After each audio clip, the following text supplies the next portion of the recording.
What's up, Go Nation? I'm back with another video, and today we're going to be reacting to the new Rockstars. I haven't reacted to new Rockstars in a long time.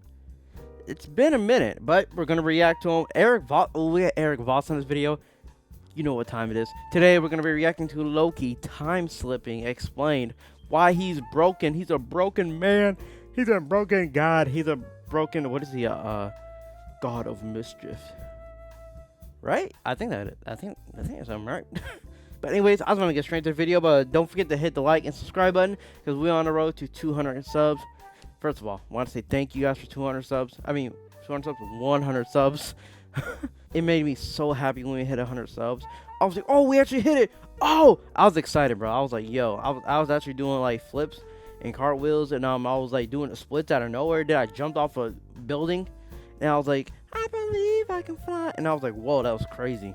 I don't even know what I'm talking about. I'm just gonna get straight into the video. Welcome back to New Rockstars. I'm Eric Voss, and Loki Season 2 introduces a new way to feel pain in the MCU, and it's not watching the Secret Invasion finale, it's a phenomenon called time slipping. Wow, time slipping. Wait, you know that? Yeah, You've seen that? yeah.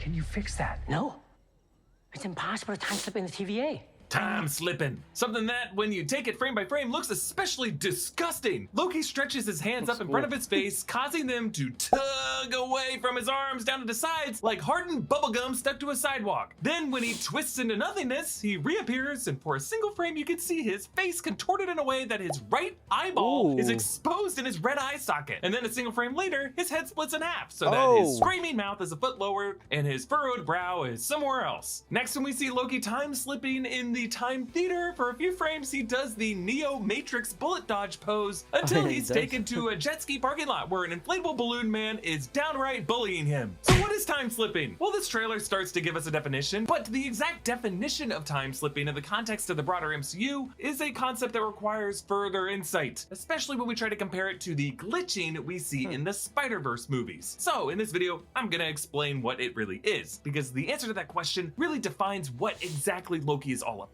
Quick reminder that SAG-AFTRA has informed us that entertainment journalists like New Rockstars are allowed to cover movies and TV shows, but we support the actors and writers in their strike. We join their call to the AMPTP to return to the table and reach a fair agreement. Okay, so right away, I think many people's first instinct with time slipping is that it's essentially the glitching effect that characters experience in Spider-Man Into the Spider-Verse and Spider-Man Across the Spider-Verse, in which Peter B. Parker and the others in the first film, and then Miles Morales in the second film, spasm and contort whenever they're in the wrong universe. There is something similar going on with Loki here, but it is not the same thing, because Loki explains in this trailer, I've been pulled through time between the past and the present.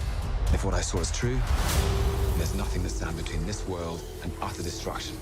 And this brings up a key distinction between the two fundamental categories of time travel and multiverse travel that we've seen so far in the MCU. One, vertical, forwards and backwards displacement along a single timeline, and two, lateral, multiverse hopping across different timelines or branches or universes. So time slipping is the first type, in which someone moves forward and backward along a single timeline, backwards and forwards in time, unstuck from the present, and shifting to the past or to the future by accident, and one's body's struggling to keep up with that. Kamala Khan did a less sticky version of this in Ms. Marvel, using her bangle to open a rift in space-time to revisit the night of the partition. In my interview with Iman Vellani, she did confirm that Kamala going back in time was part of Kang's plan. Doctor Strange did a cleaner version of this in Avengers Infinity War, using the Time Stone to look ahead to the future, but he did reach a nexus point where it could go in 14,605 different paths, but because Doctor Strange had the Time Stone and was in a state of practice meditation there really was no stickiness about it. In general, using the Time Stone allows for smooth time drifting like this, rewinding the bites of an apple, or the destruction of the Mind Stone in Vision's forehead by Wanda Maximoff. But time slipping, as Loki experiences it, is kind of like walking along an icy sidewalk and losing your footing, stepping forward a few steps or falling backward a few steps, and yeah, it's painful, it's awkward, but you're still on the same sidewalk path. So the second category is glitching, as we're gonna call it here, and that refers to when your body is completely out of sync from your timeline path and syncs with your body in another another timeline or universe or branch. This happens to Miles Morales when he's in Earth 42 at the end of Across the Spider-Verse, and any other time someone glitches in these movies. We're talking multiple different sidewalks here. A more controlled version of glitching would be what Multiverse of Madness called dreamwalking, in which Wanda Maximoff and Doctor Strange transferred their consciousnesses into the bodies of their variants in other universes. I've often wondered if the powers of Ava Starr, aka Ghost in the MCU, which were recently exhibited by the Skrull Gaia in the Secret Invasion finale, along with every other goddamn MCU power set, but that phase shifting might be Ghost glitching in a sense into alternate timelines or universes of herself, only because she got that power from quantum energy, and Bill Foster in that same movie lectured about how quantum particles exist in multiple parallel realities. So again, to use the sidewalk metaphor here, glitching would be like walking down a sidewalk and then realizing you were simultaneously walking down the sidewalk on the other side of the street. So time slipping, one sidewalk slipping forward and backward on, glitching, multiple sidewalks teleporting back and forth across them. This distinction is so important because despite Loki being a multiverse story, the finale of Loki season 1 clearly redefined it as a story about predestination on one timeline. Even the events that were supposed to have taken place outside of time itself, like in time neutral zones like the TVA or in the Void or in He Who Remains Citadel, He Who Remains revealed all of these things, all of these moments were written out in his transcript. He Who Remains planned for Loki and Sylvie to reach him in that Citadel. So the very act of Loki and Sylvie meeting each other across the multiverse happened on one timeline that He Who Remains dictated, encompassing all of these variant branches. So despite time slipping not supposed to be possible inside of the TVA, since the TVA is actually a facade created by a Kang variant to exercise control, and since time still flows normally inside of the TVA on that Kang's timeline, things like slipping forward and slipping backward inside of that timeline are possible. Loki is currently unstuck from his position in time, not because he's glitching with other Lokis in other timelines, but because he's just falling forward a few seconds later or falling backward a few seconds prior, and that delay painfully stretches his body to catch up to it. So to apply some destiny logic to Loki's time slipping at the repairs and advancements desk with Kiwi Kwan, he was